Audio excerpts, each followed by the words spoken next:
नमस्कार दोस्तों, स्वागत है आपका वीके पीसीएस एकेडमी में। हम लेके आए हैं इस बार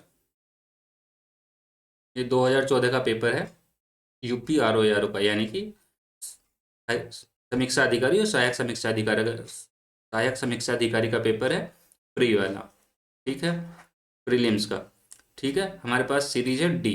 कितने क्वेश्चन आते हैं? 140 क्वेश्चन आते हैं इसमें। 140 में हम इसको कितने पार्टों में देखते हैं? 3 पार्टों में देखते हैं। जैसे कि पहले में देखेंगे हम 50 क्वेश्चन, दूसरे में 50 क्वेश्चन, तीसरे में हम देखेंगे 40 क्वेश्चन।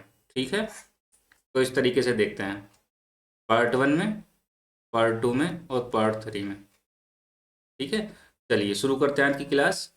क्वेश्चन है, ब्रिटिश वस्तुओं के बहिष्कार को राष्ट्रीय नीति के रूप में अपनाया गया था। ऑप्शन ए है 1899 में, ऑप्शन बी है 1901 में, ऑप्शन सी है 1903 में, ऑप्शन डी है 1905 में। बताइए क्या राइट होगा, कमेंट करेंगे और बताएंगे क्या राइट होगा इसमें।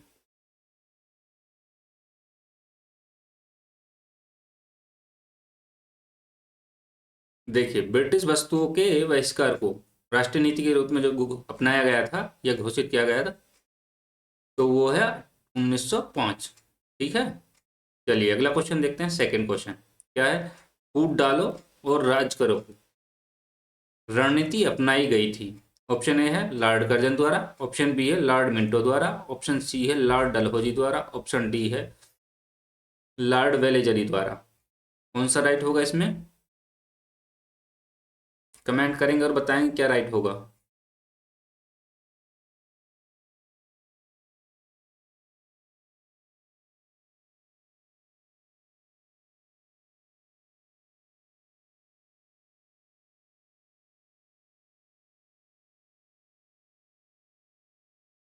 इसमें होगा आपका Lord Minto, option B right होगा। ठीक है, क्या थी फूट डालो राज करो की नीति? इसमें क्या करते थे अंग्रेज? अंग्रेज भारत में जो शासन करने के लिए इस्तेमाल करते थे। ठीक है, इसका जो इस्तेमाल होता था वो शासन करने के लिए होता था। ठीक, इसका उद्देश्य क्या था? उद्देश्य था विभिन्न समुदायों के बीच, विभिन्न जो समुदाय होते हैं, जैसे कि एक समुदाय, दो समुदाय, तीन समुदाय, इन समुदायों के बीच क्या करना था? इनको फूट डालना था, इनमें आपस में इनको अलग करना था, एकजुट नहीं होने देना था, एकजुट नहीं होने देना था। ठीक है, यदि बात करें हम लॉर्ड कर्जन की, लॉर्ड कर्जन की बात करें तो इनका कार्यकाल जो है कितना है? कार्यकाल है इनका 1899 से 1905। ठीक है, ये भारत के वायसराय भी रहे थे, वायसराय रहे। ठीक है, और इन्होंने क्या किया था? पूर्वी बंगाल, जैसे कि पूर्वी बंगाल हुआ, असम हुआ, ऐसे क्षेत्रों का निर्माण किया था इन्होंने। किसने? लॉर्ड कर्जन ने। यदि बात करें लॉर्ड मिंटो की, तो ये गवर्नर जनरल रहे थे भारत के। ठीक है, और इनका जो कार्यकाल था वो था 1905 से लेके 1910 तक था। ठीक है, 5 साल का। ठीक, ये इनको जो है सांप्रदायिक निर्वाचन का जनक भी कहा जाता है। किसको? लॉर्ड मिंटो को। ठीक है, यदि बात करें हम लॉर्ड डलहौजी की, तो इनका जो कार्यकाल था वो था 1848 से लेके 56 तक था। ठीक, और ये भारत के गवर्नर जनरल रहे थे। ठीक है, इन्होंने हड़प नीति का सिद्धांत दिया था। क्या दिया था? हड़प नीति का सिद्धांत दिया था। ठीक है, और इन्होंने कन्या भ्रूण हत्या को भी समाप्त किया था। ठीक, हाँ स्पेस कम है थोड़ा, इसको कर लेते हैं।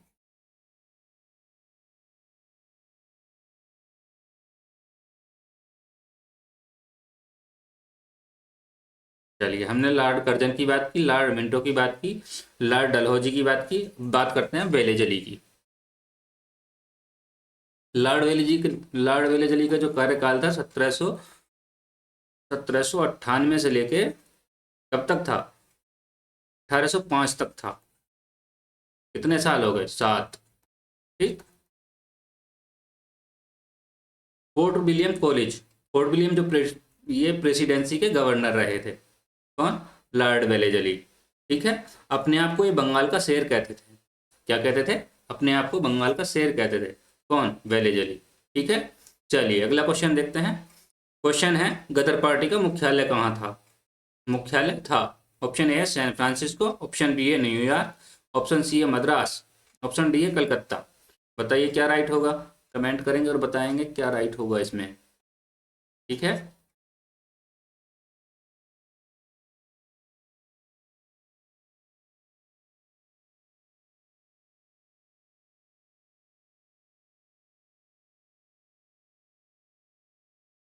तो इसमें होगा आपका ऑप्शन ए राइट होगा। हाँ, सैन फ्रांसिस्को। कब हुई थी? गदर पार्टी की जो स्थापना हुई थी वो हुई थी 1913 में। ठीक है। चलिए अगला क्वेश्चन देखते हैं। क्वेश्चन है, इनमें से कौन सा उग्रवाद नहीं उग्र राष्ट्रवाद के उल्लेखनीय नेताओं में से नहीं था? ऑप्शन ए है गोपाल कृष्ण गोखले, ऑप्शन बी है बिपिन चंद्र पाल, ऑप्शन सी है लोकमान्य तिलक और ऑप्शन डी है लाला लाजपत राय। बताइए क्या राइट होगा इसमें।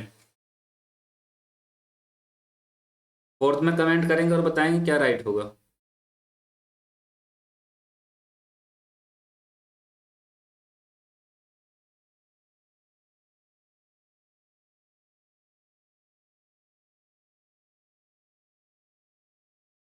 फोर्थ में कमेंट करेंगे और बताएंगे क्या राइट होगा इसमें। इसमें होगा आपका Gopal Krishna Gokhale. Option A right होगा। ठीक है। तो इनका जो जन्म हुआ था कब हुआ था? इनका हुआ था 9 मई 1805 को इनका जन्म हुआ था। 1805 को जन्म हुआ था। ठीक है। कहाँ के थे ये गोपाल कृष्ण गोखले? ये थे महाराष्ट्र के। महाराष्ट्र। ठीक, महाराष्ट्र के थे और समाज सुधारक थे और शिक्षाविद भी थे। ठीक है। यदि बात करें बिपिन चंद्र पाल की, तो इनका जन्म कब हुआ बिपिन चंद्र पाल का? वो हुआ है 7 नवंबर 1858। 7 नवंबर 1858 को। ठीक है। और ये कहाँ से थे? ये थे बांग्लादेश से। बांग्लादेश से थे। ठीक है। चलिए बात करते हैं बाल गंगाधर तिलक की। लोकमान्य तिलक को लोकमान्य तिलक जो है वो बाल गंगाधर तिलक के नाम से जाने जाते हैं। ठीक है। इनका जन्म जो हुआ वो हुआ 1856 में। इनका जन्म कब हुआ? 1856 में हुआ है। ठीक है। ये कहाँ के थे? ये भी महाराष्ट्र के थे। ठीक है। महाराष्ट्र के थे। और इन्होंने इंग्लिश पत्रिका को किसमें लिखा था? मराठा में लिखा था। और मराठी में जो लिखा था वो केसरी को लिखा था। केसरी को मराठी में लिखा था। ठीक है। इंग्लिश को मराठा में लिखा और केसरी को मराठी में। ठीक है। चलिए अगला क्वेश्चन देखते हैं। इनमें से किसे द ग्रैंड ओल्ड मैन के नाम से जाना जाता है? Option A Khan Abdul Ghaffar Khan, option B है WC बनर्जी, ऑप्शन सी है दादा भाई नौरोजी और ऑप्शन डी है मोतीलाल नेहरू। बताइए क्या राइट होगा। 5 में कमेंट करेंगे और बताएंगे क्या राइट होगा।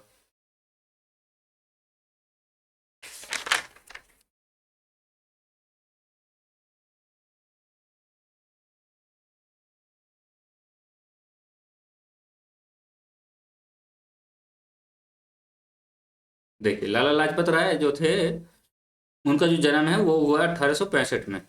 1865 में जन्म हुआ है और मृत्यु मृत्यु जो हुई है वो हुई है 1928 में। 1928 में मृत्यु हुई है। और ये इनको पंजाब केसरी के नाम से भी जाना जाता है। लाला लाजपत राय को पंजाब केसरी पंजाब केसरी के नाम से भी जाना जाता है। ठीक है। चलिए कौन सा राइट होगा इसमें? 5 में। इसमें होगा आपका दादा भाई नौरोजी राइट होगा। ठीक है। चलिए आगे चलते हैं।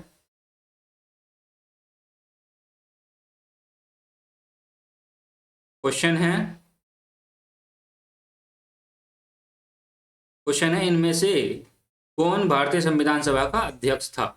ऑप्शन ए है राजेंद्र प्रसाद, ऑप्शन बी है जवाहरलाल नेहरू, ऑप्शन सी है सरदार पटेल, ऑप्शन डी है अंबेडकर।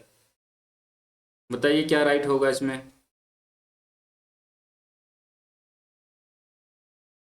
देखिए यदि इसमें सच्चिदानंद सिन्हा होता, चलो मान लीजिए हमने चौथा ऑप्शन एक और बढ़ा दिया, चौथा और पांचवा, ये हो गया ई ऑप्शन और ये हो गया एफ ऑप्शन।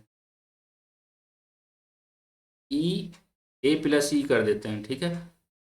यहाँ है सच्चिदानंद सिन्हा, सच्चिदानंद सिन्हा। बताइए कौन सा राइट होगा।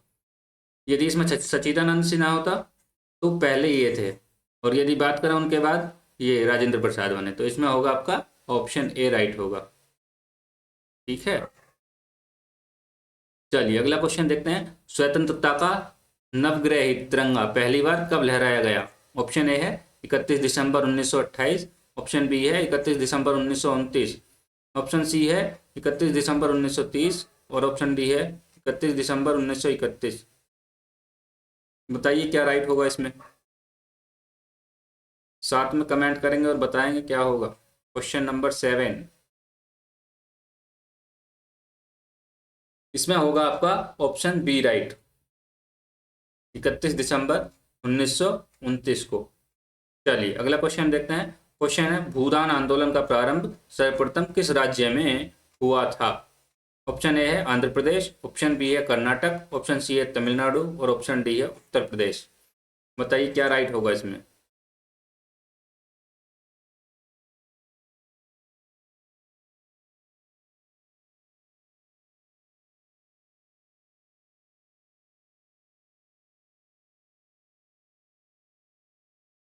इसमें होगा आपका ऑप्शन ए राइट होगा, आंध्र प्रदेश। यदि आंध्र प्रदेश ना हो तो क्या लगाएंगे, तो लगाएंगे तेलंगाना, ठीक है।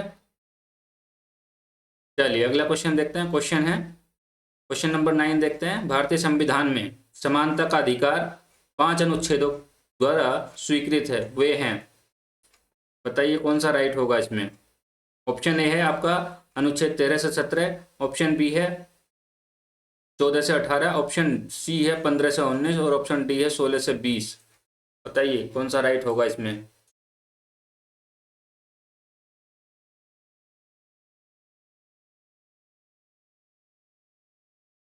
देखिए इसमें होगा आपका ऑप्शन बी राइट।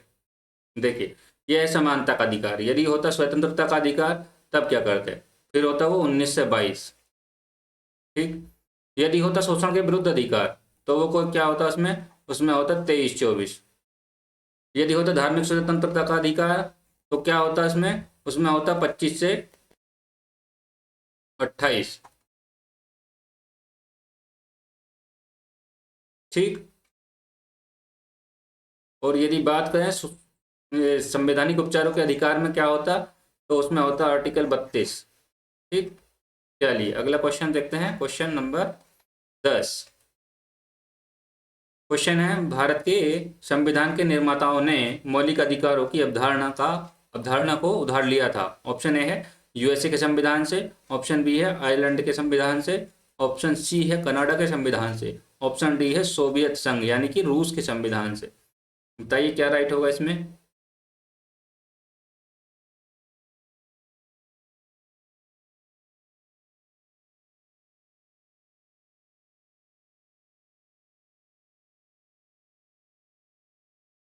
देखिए इसमें आपका ऑप्शन होगा ए राइट, ठीक है। मौलिक अधिकार जो लिए गए हैं यूएसए से लिए गए हैं।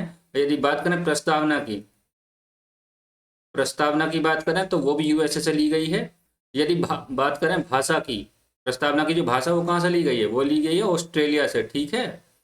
आयरलैंड से क्या लिया गया है, डीपीएसपी लिए गए आयरलैंड से। डीपीएसपी मतलब राज्य के नीति निर्देशक तत्व, ठीक है। कनाडा से क्या लिया गया है, अपशिष्ट शक्तियां ली गई हैं। यदि बात करें सोवियत संघ के संविधान से क्या लिया गया है, तो यहां से लिया गया है आपके फंडामेंटल ड्यूटी यानी कि मौलिक कर्तव्य, ठीक है। चलिए अगला क्वेश्चन देखते हैं। क्वेश्चन है किनके बीच संबंधों की पुनरीक्षा के लिए सरकारी आयोग का गठन किया गया था। ऑप्शन है प्रधानमंत्री और राष्ट्रपति, ऑप्शन बी है विधायिका और कार्यपालिका, ऑप्शन सी है कार्यपालिका और न्यायपालिका, ऑप्शन डी है केंद्र और राज्य। बताइए क्या राइट होगा इसमें, कमेंट करेंगे और बताएंगे।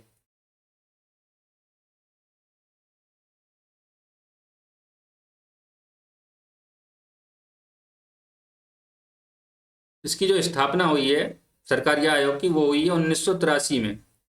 ठीक, 1983 में किसके द्वारा हुई थी? राजेंद्र सिंह सरकारिया के द्वारा हुई थी। राजेंद्र न्यायमूर्ति लगा लेंगे, ठीक है, न्यायमूर्ति राजेंद्र सिंह सरकारिया।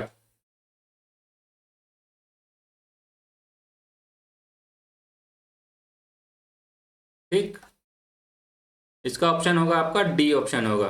ठीक है, चलिए अगला क्वेश्चन देखते हैं। क्या क्वेश्चन है? क्वेश्चन है, भारत के संविधान के किस भाग में संघ राज्य संबंधों का उल्लेख किया गया है? ऑप्शन ए है 10, ऑप्शन बी है 11, ऑप्शन बी है 12, ऑप्शन सी है 14, ऑप्शन डी है 15। बताइए क्या राइट होगा इसमें?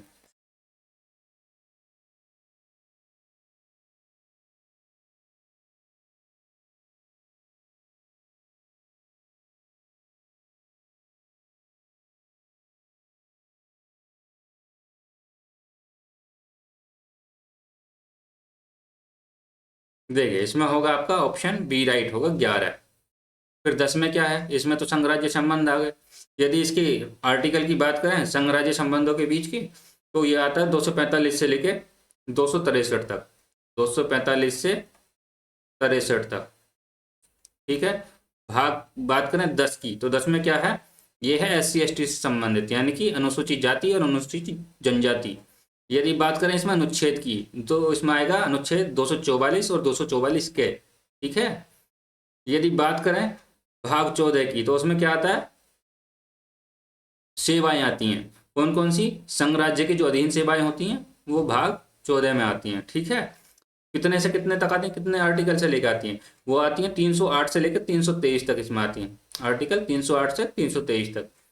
ठीक, भाग 15 की बात करें वो किससे संबंधित है? वो है निर्वाचन से संबंधित, निर्वाचन।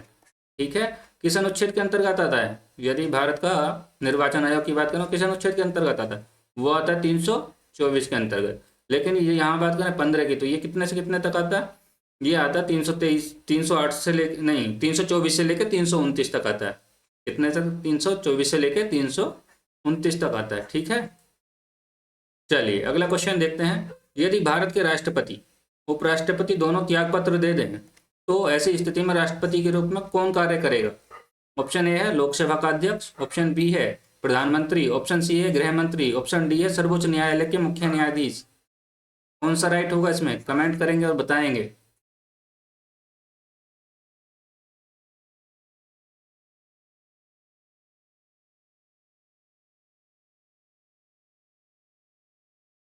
देखिए राष्ट्रपति, यदि राष्ट्रपति हो, राष्ट्रपति त्याग पत्र दे दे, तो कौन संभालेगा? वो संभालेगा उपराष्ट्रपति। यदि उपराष्ट्रपति भी ना पद पे ना हो, तो कौन संभालेगा? सुप्रीम कोर्ट का मुख्य न्यायाधीश। ठीक है, और सुप्रीम कोर्ट का न्यायाधीश ना हो तो कौन संभालेगा? सुप्रीम कोर्ट का वरिष्ठतम न्यायाधीश, सुप्रीम कोर्ट का वरिष्ठतम न्यायाधीश संभालेगा। ठीक है, तो इसमें होगा आपका ऑप्शन डी राइट होगा। ठीक है, चलिए ये आपको ये बताना है लोकसभा का सदस्य बनने के लिए कितनी आयु चाहिए। ठीक है, चलिए अगला क्वेश्चन देखते हैं। क्वेश्चन है, निम्नलिखित में से कौन सा एक राज्य का नीति निर्देशक सिद्धांत संविधान के बाद में जोड़ा गया? ऑप्शन ए है ग्राम पंचायतों का गठन, ऑप्शन बी है गोवध निषेध, ऑप्शन सी है मुक्त कानूनी सलाह, ऑप्शन डी है समान नागरिक संहिता। बताइए कौन सा राइट होगा इसमें?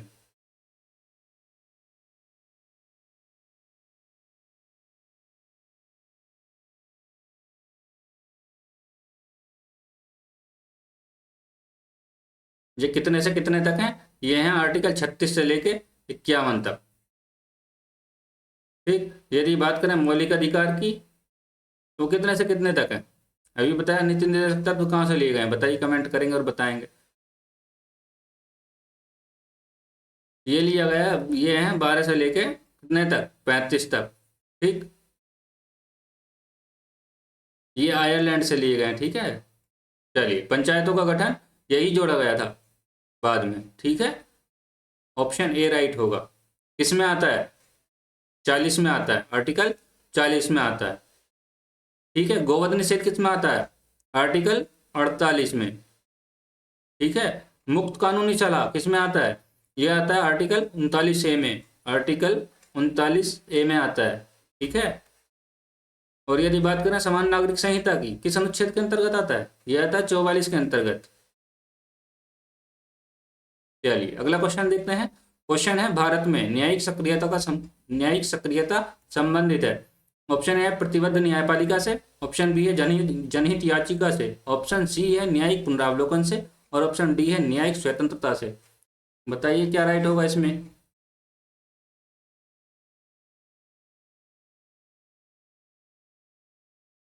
15 में कमेंट करेंगे और बताएंगे क्या राइट होगा। चलिए इसमें होगा आपका ऑप्शन ए राइट होगा, प्रतिबद्ध न्यायपालिका से। चलिए अगला क्वेश्चन देखते हैं। 2015-16 से 15-16 में संघ सरकार के बजट में निम्नलिखित में से कौन सी पेंशन योजना को पुनः प्रारंभ किया गया है? ऑप्शन ए है राम मनोहर लोहिया पेंशन योजना, ऑप्शन बी है प्रधानमंत्री पेंशन योजना, और ऑप्शन सी है अटल पेंशन योजना, और ऑप्शन डी है निरंतर पेंशन योजना। कौन सा राइट होगा? दो ये है और दो इधर है, ठीक है। बताइए। 16 नंबर कमेंट करेंगे और बताएंगे क्या राइट होगा इसमें। इसमें होगा आपका अटल पेंशन योजना, ठीक है। चलिए अगला क्वेश्चन देखते हैं। ये करंट के क्वेश्चन है, ये भी करंट का है, करंट अफेयर का है। तो आप कम से कम एक साल का करंट अफेयर लेके चलिएगा 25 में, ठीक है। ये भी करंट का 2015-16 में संघ सरकार के बजट में बीमा कंपनियों की अंश पूंजी के विदेशी प्रत्यक्ष निवेश की सीमा बढ़ाकर कर दी गई। ऑप्शन ए है 49%, ऑप्शन बी है 76%, ऑप्शन सी है 81%, ऑप्शन डी है 99%। बताइए क्या राइट होगा इसमें। इसमें होगा आपका ऑप्शन ए राइट होगा, 49%, ठीक है। चलिए अगला क्वेश्चन देखते हैं। क्वेश्चन है प्रतिछाया बैंकिंग क्या है? ऑप्शन ए है बैंक के कार्यों को बैंक द्वारा आउटसोर्स करना, ऑप्शन बी है गैर बैंकिंग वित्तीय संस्थान द्वारा वित्तीय अन्य गतिविधियों को संपन्न करना, ऑप्शन सी है घरेलू बैंकों की विदेश में गतिविधियां, ऑप्शन डी है विदेशी बैंक द्वारा दूसरे देश के अंदर बैंकिंग क्रियाएं व अन्य गतिविधियां करना। कौन सा राइट होगा इसमें प्रतिछाया बैंकिंग में? इसमें आपका ऑप्शन होगा बी राइट, गैर बैंकिंग वित्तीय संस्थानों द्वारा एमएनसीज द्वारा वित्तीय तथा अन्य गतिविधियों को संपन्न करना, ठीक है। चलिए अगला क्वेश्चन देखते हैं। निम्नलिखित में से कौन सी बहुउद्देशीय संस्थाएं भारत में कार्यरत हैं? ऑप्शन ए है Hindustan Lever Limited, option B है सैमसंग कॉरपोरेशन, ऑप्शन थर्ड है इसमें Guest Keen and Williams pharma, option D है एलजी। बताइए कौन सा राइट होगा इसमें।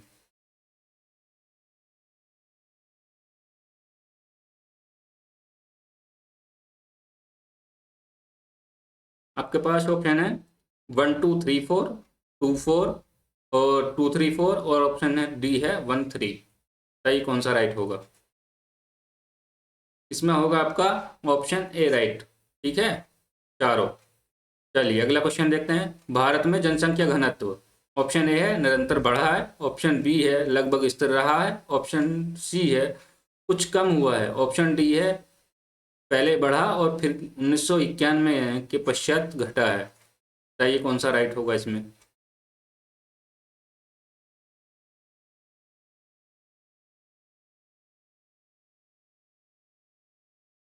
इसमें आपका ऑप्शन होगा ए राइट, निरंतर बढ़ा है, ठीक है। ये जनसंख्या घनत्व होता क्या है? किसी खास क्षेत्र में रहने वाली जनसंख्या को जनसंख्या घनत्व, ठीक है, कहते हैं। चलिए अगला क्वेश्चन देखते हैं। क्वेश्चन है निम्नलिखित में से कौन सा एक दशक भारतीय नियोजन के इतिहास में रोजगार विहीन वृद्धि का दशक कहलाने योग्य है? ऑप्शन ए है 1971 से 1980, ऑप्शन बी है 1991 से 2000, ऑप्शन सी है 2001 से 2010, और ऑप्शन डी है 2005 से 2015। बताइए क्या राइट होगा इसमें।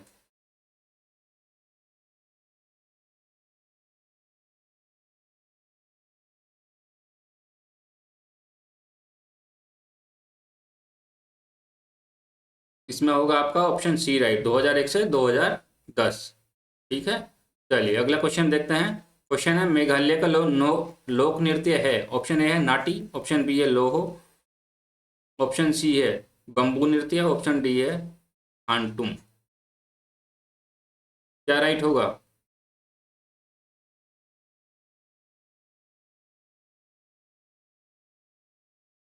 नाटी कहाँ का है? नाटी आपको बताना है। ये है आपका हिमाचल प्रदेश और उत्तराखंड का, हिमाचल प्रदेश और यूके का।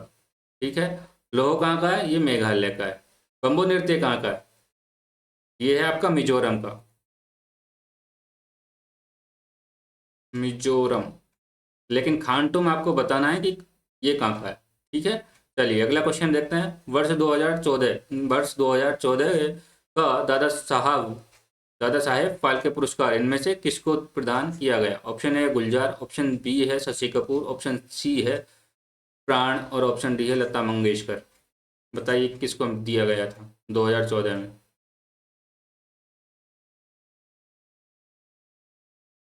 इसमें आपका होगा बी ऑप्शन, शशि कपूर को। ठीक है, चलिए अगला क्वेश्चन देखते हैं। क्वेश्चन है उत्तर प्रदेश कृषि अनुसंधान परिषद स्थित है। ऑप्शन ए है मेरठ में, ऑप्शन बी है बुलंदशहर में, ऑप्शन सी है लखनऊ में, ऑप्शन डी है गोरखपुर में। बताइए क्या राइट होगा इसमें? 24 नंबर पर कमेंट करेंगे और बताएंगे क्या राइट होगा।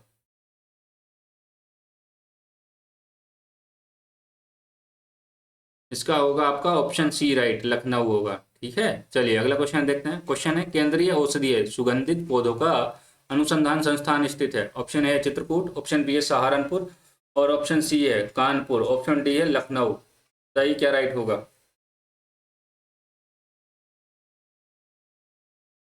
25 नंबर बताएंगे, कमेंट करके बताएंगे क्या राइट होगा इसमें।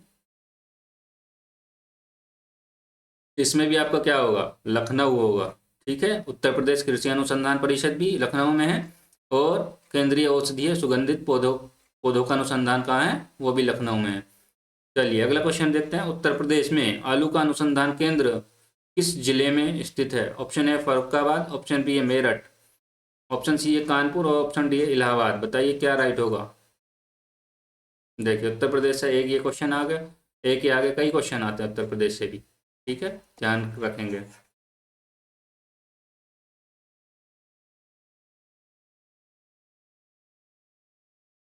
क्या राइट होगा इसमें? आलू अनुसंधान केंद्र कहाँ स्थापित है? वो है आपका मेरठ में, ऑप्शन बी राइट होगा।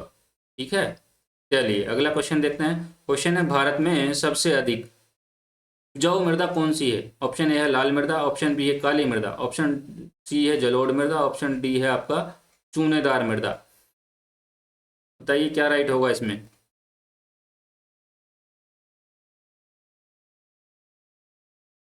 देखिए यदि लाल मृदा की बात करें, उसका जो रंग होता है किसके कारण होता है लाल रंग?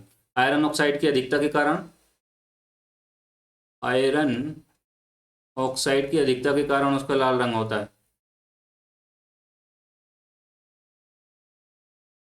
ठीक है, किस किस क्षेत्र में पाई जाती है? गर्म और आर्द्र जलवायु प्रदेश में पाई जाती है। गर्म एंड आर्द्र जलवायु प्रदेश में, आर्द्र जलवायु प्रदेश। ठीक है, यदि बात करें निर्माण कैसे हुआ है, निर्माण की बात करें, निर्माण जो हुआ है वो प्राचीन क्रिस्टलीय होते हैं और रूपांतरित चट्टानों, क्रिस्टलीय और प्राचीन रूपांतरित चट्टानों से बनी है। ठीक है, इसका निर्माण उससे होता है। ठीक, चलिए ये मृदा जो है उपजाऊ मृदा है और कृषि के लिए अच्छी होती है। लाल मृदा जो है उपजाऊ मृदा है, कृषि के लिए अच्छी होती है। इसमें जल निकासी की भी अच्छी व्यवस्था है। ठीक है, जल निकासी की भी अच्छी व्यवस्था है। ठीक है, नाइट्रोजन, फास्फोरस और पोटेशियम की अधिकता पाई जाती है इसमें। कौन कौन से क्षेत्र हैं, कहाँ कहाँ पाई जाती है? जैसे कि तमिलनाडु में पाई जाती है, कर्नाटक में पाई जाती है, आंध्र प्रदेश में पाई जाती है। ठीक है, छत्तीसगढ़ में पाई जाती है, उड़ीसा में पाई जाती है। ठीक, चलिए बात करते हैं अब हम काली मृदा की।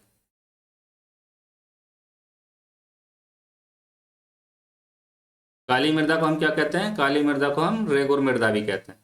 काली मृदा किसकी किसकी खेती के लिए अच्छी मानी जाती है? ये कपास की खेती के लिए अच्छी मानी जाती है। ठीक है, काली मृदा कपास की खेती के लिए अच्छी मानी जाती है। ठीक है, ये मोटी और गहरे रंग की होती है। मोटी और गहरे रंग की होती है। ह्यूमस जो पाया जाता है इसमें, ह्यूमस पाया जाता है भरपूर मात्रा में। ठीक, ह्यूमस भरपूर मात्रा में पाया जाता है। चिपचिपी होती है, ये मृदा जो होती है वो चिपचिपी होती है। ठीक, चिपचिपी होती है, और यदि सूखे तो इसमें सूखने पर दरार पड़ जाती है।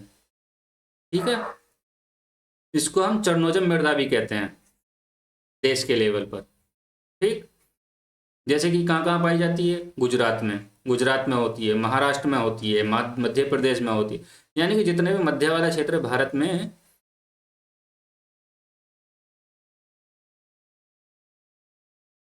जितना भी ये मध्य वाला क्षेत्र है ये सब में पाई जाती है। ठीक है, चलिए बात करें उपजाऊ मृदा कौन सी है, तो इसमें होगा आपका ऑप्शन सी राइट होगा, जलोढ़ मृदा। ठीक है, जलोढ़ मृदा को देख लेते हैं थोड़ा। जलोढ़ मृदा में क्या होता है? बहते पानी के साथ जम जाती है ये। जैसे कि ढीली ढीली मृदा भी कहा जाता है इसको। गाद और रेत बजरी बजरी से बनती है। ठीक है, नवीन मृदा को खादर कहते हैं, नवीन जलोढ़ को हम खादर कहते हैं, और पुरानी जलोढ़ को हम बांगर कहते हैं। ठीक है, दोमट मिट्टी भी कहते हैं इसको, कच्छारी मिट्टी भी कहते हैं इसको। और इसमें जो है जुताई जो हो जाती है वो आसानी से हो जाती है जुताई। ठीक है, और ये क्या होती है? भुरभुरी मृदा भी कहते हैं इसको। नाइट जैसे कि नाइट्रोजन है, फास्फोरस है, और ह्यूमस है, इन सब की कमी पाई जाती है इसमें। ठीक, कहाँ कहाँ पाई जाती है? ये मान लीजिए हिमालय वाले क्षेत्र में, जैसे कि हिमालय वाले क्षेत्र में और उत्तर पूर्वी में।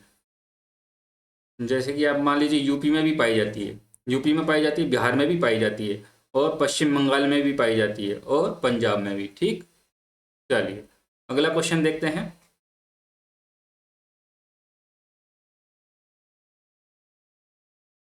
क्वेश्चन है साधारणतः ओरोबैंकी खरपतवार पाया जाता है। ऑप्शन है तंबाकू के खेत में, ऑप्शन बी है चूने के खेत में, ऑप्शन सी है धान के खेत में, ऑप्शन डी है गेहूं के खेत में। बताइए कौन सा राइट होगा इसमें?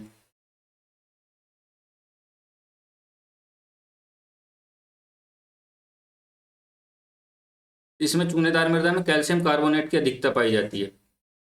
ठीक है, डोलोमाइट से बनती है ये, डोलोमाइट से बनती है, और कृषि के लिए भी उपयोगी होती है चूनेदार मृदा। ठीक है, ओरोबैंकी खरपतवार पाया जाता है, किसमें पाया जाता है? ऑप्शन ए राइट होगा, तंबाकू में, तंबाकू के खेत में। चलिए अगला क्वेश्चन देखते हैं। क्वेश्चन है सबसे अधिक प्रोटीन पाई जाती है। ऑप्शन ए है उड़द के दाने में, ऑप्शन बी है अरहर के दाने में, ऑप्शन सी है मटर के दाने में, ऑप्शन डी है सोयाबीन के दाने में। बताइए क्या राइट होगा इसमें? कमेंट करेंगे और बताएंगे क्या राइट होगा।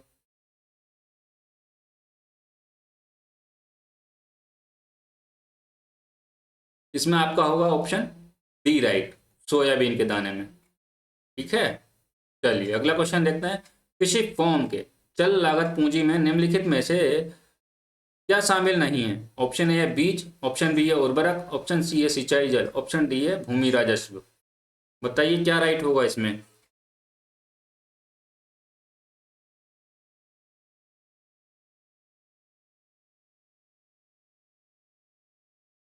30 नंबर पर कमेंट करेंगे, बताएंगे क्या राइट होगा। देखिए इसमें क्या राइट होगा, इसमें होगा आपका ऑप्शन डी राइट। ठीक, भूमि राजस्व होगा। ठीक है, अगला क्वेश्चन देखते हैं। बासमती चावल की रोपाई हेतु उपयुक्त बीज दर है। ऑप्शन ए है 45 से 50 किलोग्राम हेक्टेयर प्रति हेक्टेयर, ऑप्शन बी है 20 से 30 किलोग्राम प्रति हेक्टेयर, ऑप्शन सी है 15 से 20 किलोग्राम प्रति हेक्टेयर, ऑप्शन डी है 5 से 10 किलोग्राम प्रति हेक्टेयर।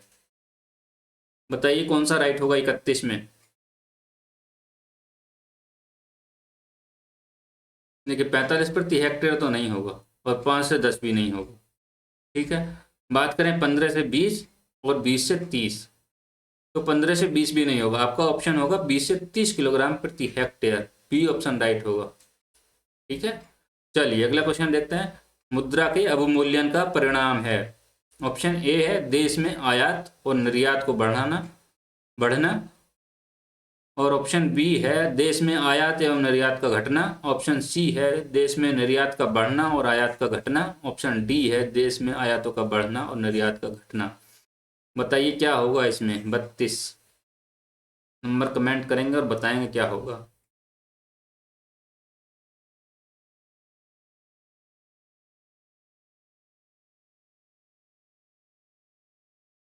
देखिए अच्छे से दिख रहा होगा नहीं, पहले इतना नहीं दिख रहा होगा।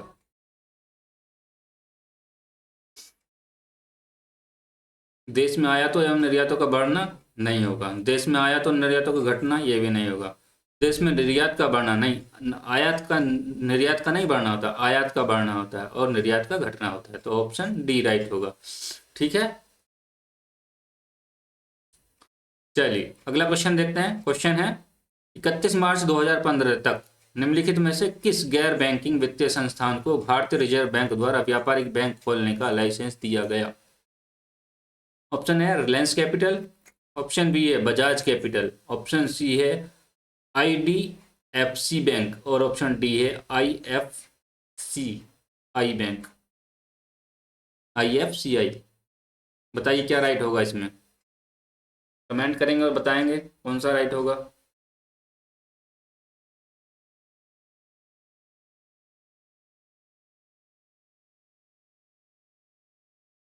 इसमें आपका होगा ऑप्शन सी राइट, IDFC।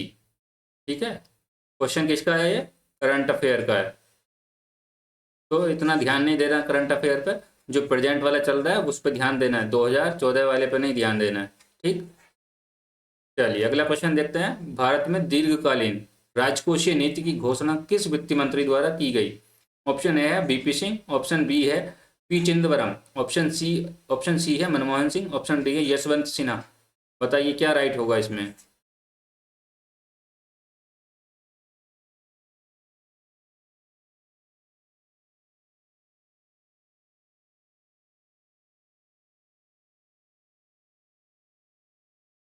क्या राइट होगा इसमें। इसमें होगा VP Singh. Option A right होगा। ठीक है, चलिए अगला क्वेश्चन देख लेते हैं।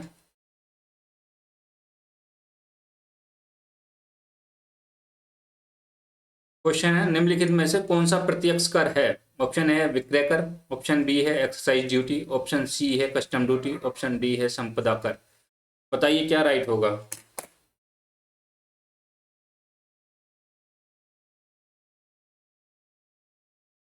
35 नंबर कमेंट करेंगे और बताएंगे क्या राइट होगा इसमें। प्रत्यक्ष कर और कितने तरीके के होते हैं, दो तरीके के होते हैं ना, डायरेक्ट कर और इनडायरेक्ट कर। एक होता है डायरेक्ट कर, टैक्स कितना होता है डायरेक्ट और इनडायरेक्ट। आप बताइए डायरेक्ट में कौन सा आता है, इनडायरेक्ट में कौन सा आता है। इनडायरेक्ट में कमेंट करेंगे और इसमें जो होगा आपका वो होगा आपका डी ऑप्शन राइट। ठीक है, संपदा कर। चलिए अगला क्वेश्चन देखते हैं। किस राज्य सरकार के व्यापार का संचालन भारतीय रिजर्व बैंक नहीं करता है। ऑप्शन ए है नागालैंड। ऑप्शन बी है जम्मू कश्मीर। ऑप्शन सी है पंजाब। ऑप्शन डी है असम। बताइए क्या राइट होगा। 36 क्वेश्चन है, कमेंट करेंगे क्या राइट होगा इसमें।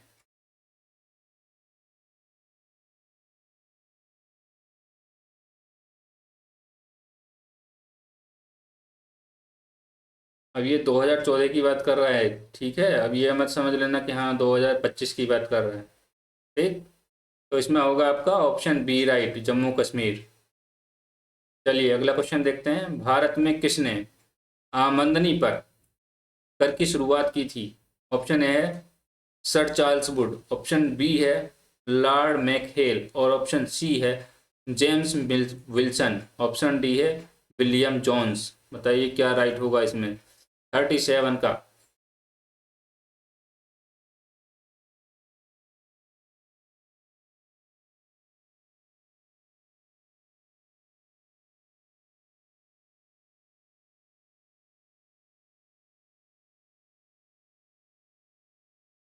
चलिए इसमें होगा आपका कौन सा राइट होगा।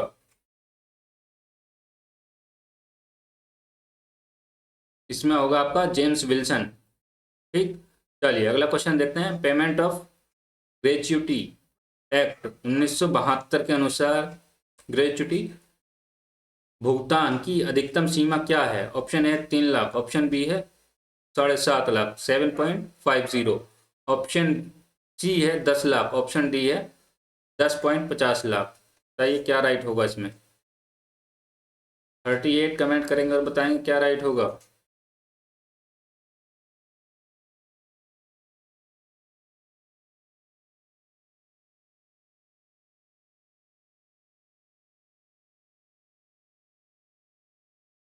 क्या राइट होगा इसमें 38 का? इसमें होगा आपका 10 लाख। ठीक है, चलिए अगला क्वेश्चन देखते हैं। पेन के प्रारंभ में 5 अक्षरों के अक्षर होते हैं, जैसे कि ए, एफ, जेड, पी, के, 7, 1, 9, 0, के। इसमें से पी किसको दर्शाता है?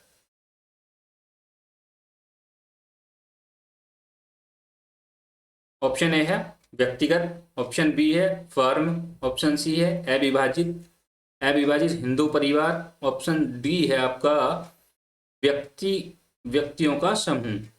कौन सा राइट होगा इसमें? पी किसको दर्शाएगा वो बताना है।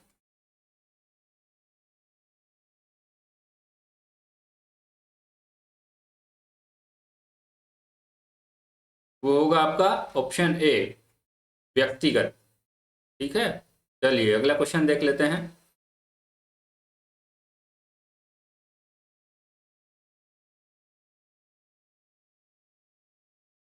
क्वेश्चन है 2011 में सूक्ष्म वित्तीय संस्थाएं माइक्रो फाइनेंस इंस्टीट्यूशन निम्नलिखित में से किसकी सिफारिश पर स्थापित किए गए?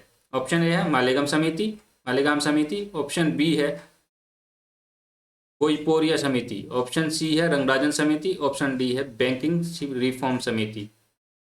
बताइए कौन सा राइट होगा? सूक्ष्म वित्तीय संस्थाएं यानी कि माइक्रो फाइनेंस इंस्टीट्यूशन की सिफारिश पर स्थापित किए गए 2011 में।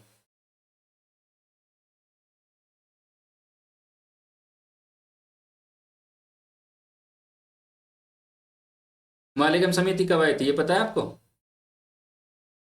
चलिए हम बताते हैं, 2010 में आई थी। ठीक है, आरबीआई द्वारा लाई गई थी, आरबीआई द्वारा, रिजर्व बैंक ऑफ इंडिया द्वारा लाई गई थी। ठीक है, माइक्रो फाइनेंस क्षेत्र की समीक्षा करने के लिए और नियामक ढांचे को मजबूत करने के लिए ये सिफारिश बनी थी। ठीक, गोईपोरिया समिति कब आई थी? गोईपोरिया समिति आई थी 1990 में। ठीक, बैंकिंग रिफॉर्म समिति कब आई थी? ये आई थी 1991 में, 1991 में। ठीक है, रंगराजन समिति की बात करें, ये इसका गठन 2 बार हुआ, जैसे कि 1993 में भी हुआ है और ये 2012 में भी हुआ है। ठीक, 1993 की बात करें इसका गठन को लेकर, तो ये विनिवेश से रिलेटेड थी, और ये 2012 की बात करें, 2012 में गरीबी के स्तर को आकलन करने के लिए लाई गई थी। ठीक, चलिए हो गई, चारों समिति के बारे में पता चल गया। ठीक, ये 1991 में आई थी, 96 मत समझ लेना। ठीक है, ये 1993 और 2012 में आई थी ये। ठीक, ये 2010 में आई थी मालेगाम समिति। कौन सा राइट होगा अब इसमें? इसमें ए ही ऑप्शन राइट होगा। ठीक है, चलिए अगला क्वेश्चन देखते हैं। भारत में प्रभावित नहीं प्रधान ये छूट गए, 41 देखेंगे। प्रधानमंत्री जन धन योजना के लिए निम्न में से क्या सत्य है? ऑप्शन है, एक तरफ दिया गया दुर्घटना बीमा, ऑप्शन सेकंड दिया है जीवन बीमा। ठीक है, रुपए में दिया है, 1 लाख के सामने दिया है आपको 30,000, और 30,000 के सामने दिया है 1 लाख, और 30,000 के सामने दिया 10,000, और 1,30,000 के सामने दिया आपको 1 लाख। बताइए कौन सा राइट होगा?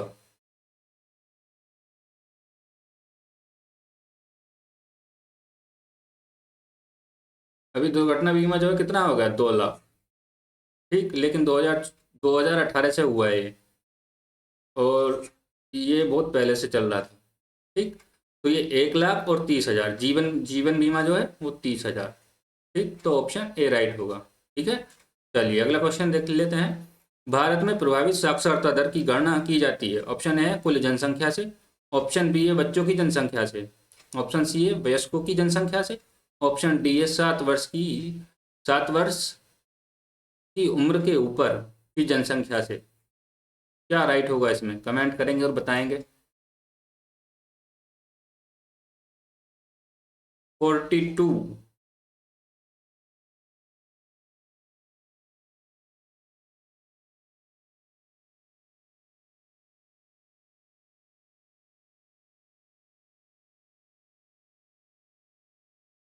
इसमें होगा आपका ऑप्शन डी राइट। ठीक है, 7 वर्ष की उम्र के ऊपर की जनसंख्या से। चलिए अगला क्वेश्चन देखते हैं। निम्नलिखित में से किस कार्य से पारिस्थितिकी संतुलन बिगड़ता है? आप खुद ही बताइए किससे बिगड़ेगा। ऑप्शन ए है लकड़ी काटना, ऑप्शन बी है सामाजिक वानिकी, ऑप्शन सी है वन महोत्सव, ऑप्शन डी है वनारोपण। बताइए क्या राइट होगा इसमें।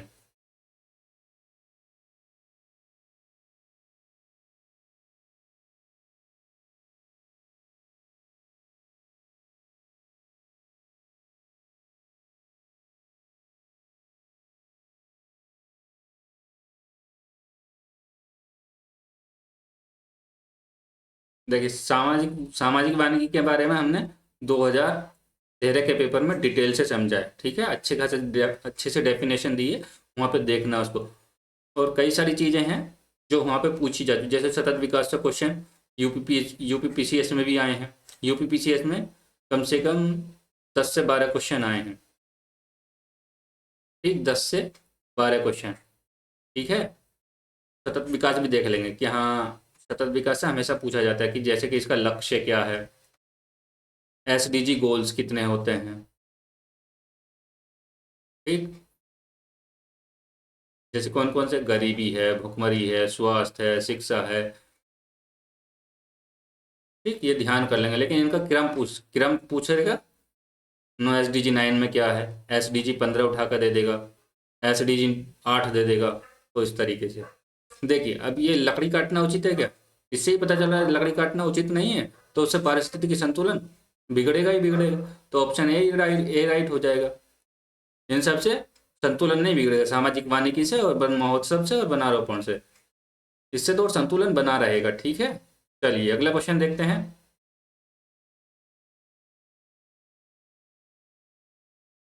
क्वेश्चन है ह्यूमस उदाहरण है। ऑप्शन ए है मृदा संरचना का, ऑप्शन बी है क्रिस्टेलाइड का, ऑप्शन सी है जैविक कोलाइड का, और ऑप्शन डी है उपयुक्त में से कोई नहीं। बताइए क्या राइट होगा इसमें। 44 कमेंट करेंगे और बताएंगे क्या राइट होगा।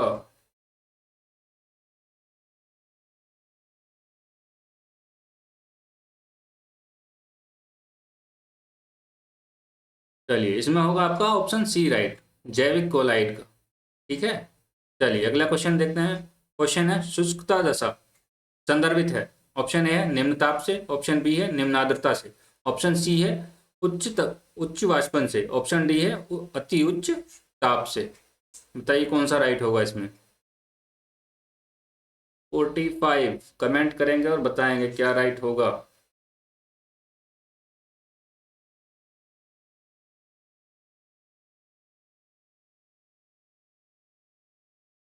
इसमें होगा आपका ऑप्शन बी राइट। ठीक है, निम्न आर्द्रता से। चलिए अगला क्वेश्चन देखते हैं। पारिस्थितिकी निम्नलिखित के बीच पारस्परिक संबंधों का अध्ययन है। ऑप्शन ए है जीव और वातावरण, ऑप्शन बी है मनुष्य और वन, ऑप्शन सी है मृदा और जल, और ऑप्शन डी है पति और पत्नी। बताइए क्या राइट होगा इसमें।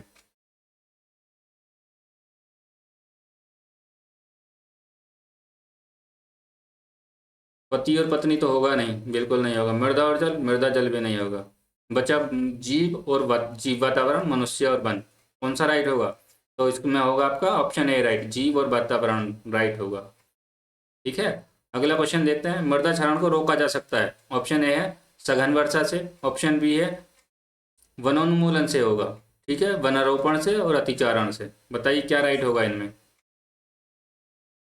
47 कमेंट करेंगे और बताएंगे क्या राइट होगा। पहले तो आपको पता होना चाहिए मृदा क्षरण होता क्या है। ठीक है, तभी आप बता पाओगे।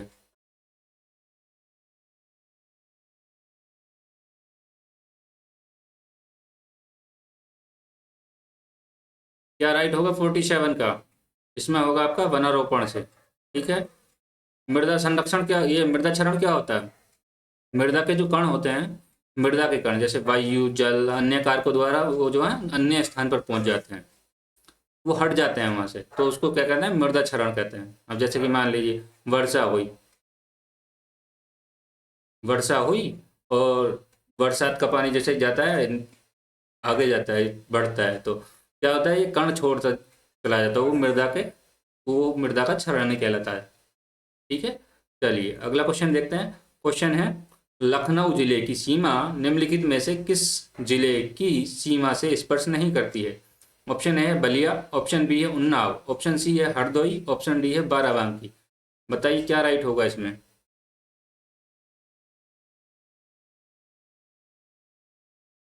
देखिए ये भी उत्तर प्रदेश से पूछा है, यूपी से ही। बस लखनऊ के चारों तरफ के डिस्ट्रिक्ट पूछ लिए कि हाँ कौन कौन से हैं। जैसे कि अभी उत्तर प्रदेश सरकार ने क्या किया, जैसे यूपी सरकार ने क्या किया है अभी, जैसे कि दिल्ली एनसीआर, दिल्ली एनसीआर है, दिल्ली एनसीआर, जैसे उसने अभी उत्तर प्रदेश ने क्या किया है, उत्तर प्रदेश ने किया है एससीआर कर दिया है उसको। दिल्ली सरकार ने चलाया, वो उत्तर प्रदेश सरकार ने चलाया एससीआर। ठीक है। तो ये एससीआर में जो डिस्ट्रिक्ट आते हैं वो लखनऊ के चारों तरफ के डिस्ट्रिक्ट आते हैं, तो उसमें का भी ये क्वेश्चन है, तो एससीआर भी ध्यान रखेंगे। ठीक। इसमें क्या होगा 48 में? कौन कौन से हैं? देखिए एससीआर में कौन कौन से आते हैं? एक तो लखनऊ तो आएगा ही आएगा, लखनऊ आएगा, सीतापुर आएगा, हरदोई आएगा। पहले पे यदि बात करें तो लखनऊ आएगा, दूसरे पे बात करें तो सीतापुर आएगा, लखनऊ आएगा, सीतापुर आएगा, तीसरे पे बात करें तो हरदोई आएगा, चौथे पे बात करें तो हरदोई, फिर आएगा उन्नाव, और फिर पाँचवें की बात करें तो कौन सा आएगा? फिर आएगा रायबरेली, फिर छठे की बात करें तो कौन सा आएगा? फिर आएगा बाराबंकी। ठीक। यदि इसकी लंबाई की बात करें तो कितनी है? 27,826 है इसकी लंबाई। एससीआर की जो लंबाई है, एरिया नहीं, लंबाई नहीं, क्षेत्रफल देखें उसका तो कितना है? क्षेत्रफल, क्षेत्रफल कितना है इसका? 27,826 वर्ग किलोमीटर में है। 27,826 वर्ग किलोमीटर। ठीक। ध्यान रखेंगे। अब देखिए इसमें कौन कौन सा है? बलिया, बलिया ही नहीं है इसमें। उन्नाव भी है, हरदोई भी है, बाराबंकी भी है, तो बलिया नहीं है, तो इसी को हुक कर दो, क्लिक। ठीक है। चलिए अगला अगला क्वेश्चन देखते हैं। क्वेश्चन है, उत्तर प्रदेश में कृषि उत्पादन बढ़ाने में कौन सा कारक सबसे अधिक प्रभावी है? ऑप्शन ए है उन्नत किस्म के बीजों का बढ़ता प्रयोग, ऑप्शन बी है कृषि सेवा केंद्रों का विकास, ऑप्शन सी है कृषि साख सुविधा, ऑप्शन डी है किसान क्रेडिट कार्ड योजना। बताइए कौन सा सही होगा 49 का? ये भी यूपी से ही पूछा गया। देखिए कम से कम 10 से 12 क्वेश्चन तो आते ही आते हैं, और इसमें 10 से 12 क्वेश्चन उसके आते हैं। मैथ और रीजनिंग के भी इतने ही आते हैं लगभग। ठीक है। बताएंगे, कमेंट करेंगे क्या राइट होगा इसमें?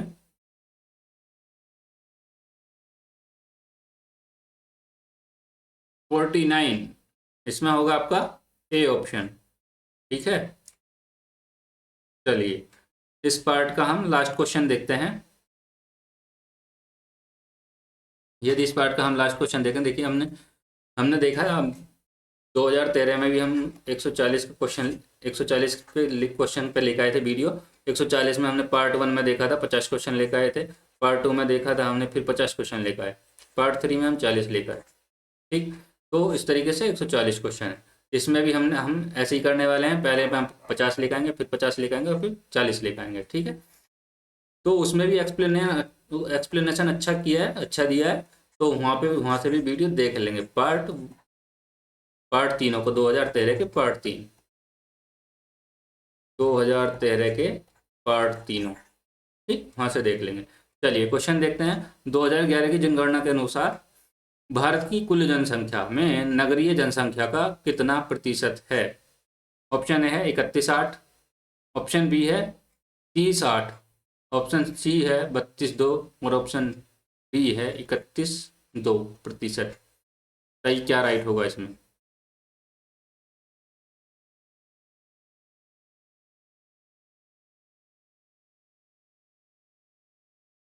इसमें होगा आपका 3116 होता है, 31.16 है, लेकिन इसमें 31.16 कहीं नहीं है, ठीक है, तो इसको हम डी मान लेते हैं, डी ऑप्शन राइट होगा। ठीक है, आज की वीडियो में इतना ही। वीडियो पसंद आए तो लाइक करें, ठीक है, कमेंट करें, शेयर करें, चैनल को सब्सक्राइब करें, और जो इसका पीडीएफ लिंक है वो हम पार्ट तीनों के बाद ही देते हैं, ठीक है, जैसे कि हमने पार्ट 3 देख ली 2013 का, आपको पीडीएफ मिल जाएगा टेलीग्राम चैनल पे। ठीक, 2014 का जब कंप्लीट हो जाएगा हम टेलीग्राम चैनल पे इसका पीडीएफ डाल देंगे, और वहाँ से आप ले लेना। ठीक, और यदि टेलीग्राम चैनल का लिंक चाहिए आपको तो वो वीडियो के डिस्क्रिप्शन बॉक्स में मिल जाएगा। ठीक है, आज की वीडियो में इतना ही। थैंक यू, मिलते हैं अगली क्लास में।